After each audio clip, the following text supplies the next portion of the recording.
Magandang hapon at mangingisda uli kami ngayon ng panggabi. Dito lang sa may malapit, yung mababaw lang na lugar ang pupuntahan namin ngayon guys. Pero mga 4 na pa lang. At long line fishing pa rin yung gagawin namin ngayon. Bali para sa mga isdang kugaw yung gamit namin ngayong lambo. Pero bago yan, shoutout muna sa mga sumusunod.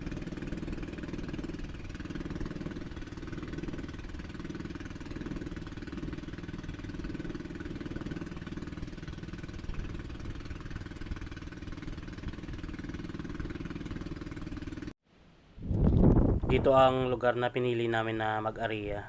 Oras ngayon guys ay 6:25 ng hapon.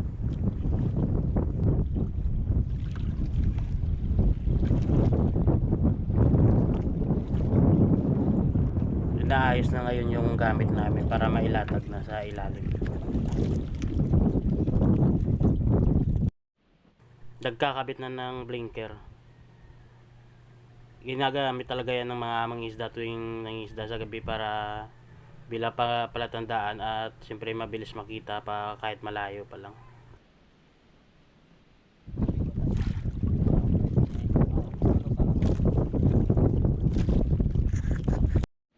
Ang pain namin ngayon ay tamban. Bali plano sana namin ay kalahating tamban at kalahating puset, kaso hindi kami nakabili, mahirapan yan makabili ng puset. Kaya itong nangyari, isang tindi lang yung kasya yung pain para sa isang tindi lang, kulang.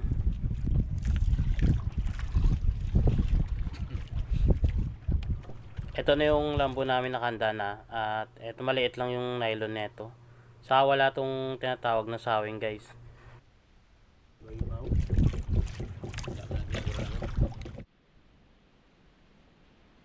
Nag-aariya na ngayon.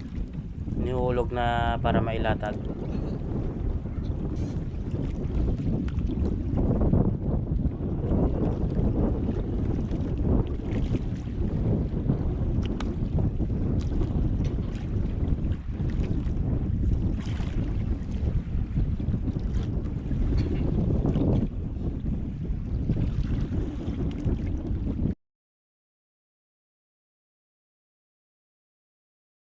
Matapos kanina maariya at isang oras na paghihintay, ito hinatak na ulit.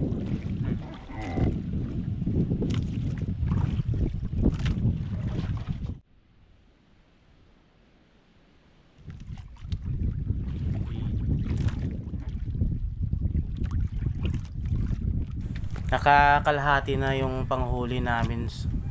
Bago yan may mangat guys, may huli. Medyo matumal nga ngayon.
Nipa nakapulupot.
Natapos na yung tindi namin at tatatlong pirasong isda lang na kugaw at isang nipa-nipa yung nahuli namin. Patas-patas lang guys o balik gastos lang. Nakauwi na kami at ito na nga yung mga nahuli namin kanina. Tatatlong pirasong isda lang to guys. Pero balik gastos lang din naman to kasi mura lang naman yung pain namin. 200 lang yun. Tapos gasolina siguro mga 40 pesos. Eto isda na to, balik ko.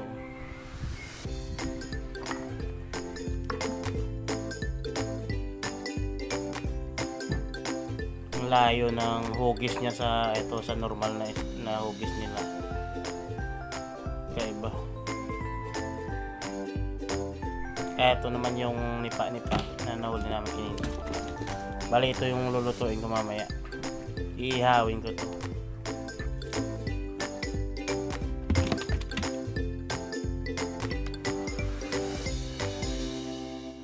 Eto na yung nalinis na nipa-nipa.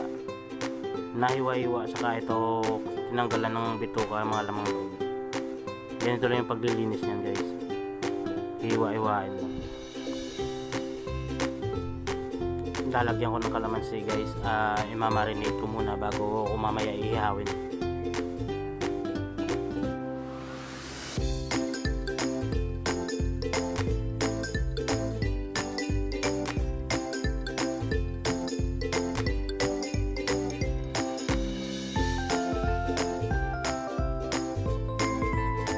Paminta powder.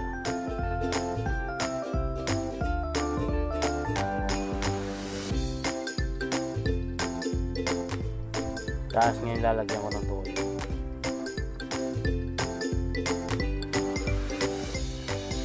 So okay na to ngayon at ngayon naman ay tutuhugin ko ng asalan o itong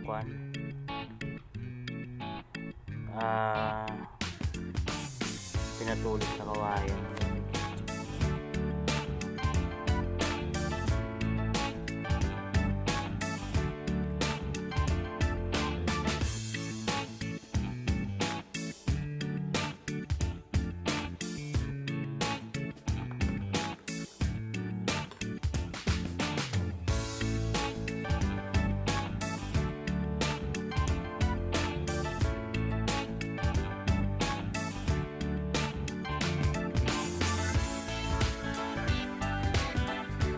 Ngayon ay pwede nang ihawin lang.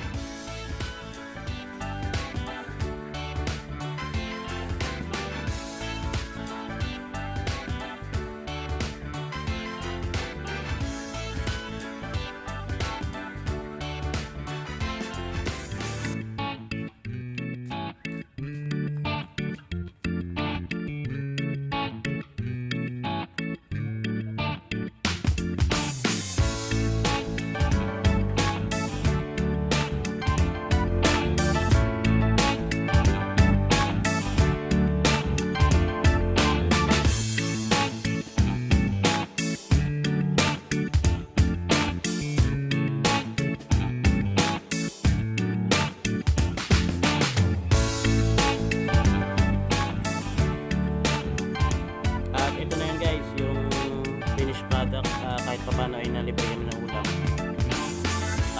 Maraming salamat sa mga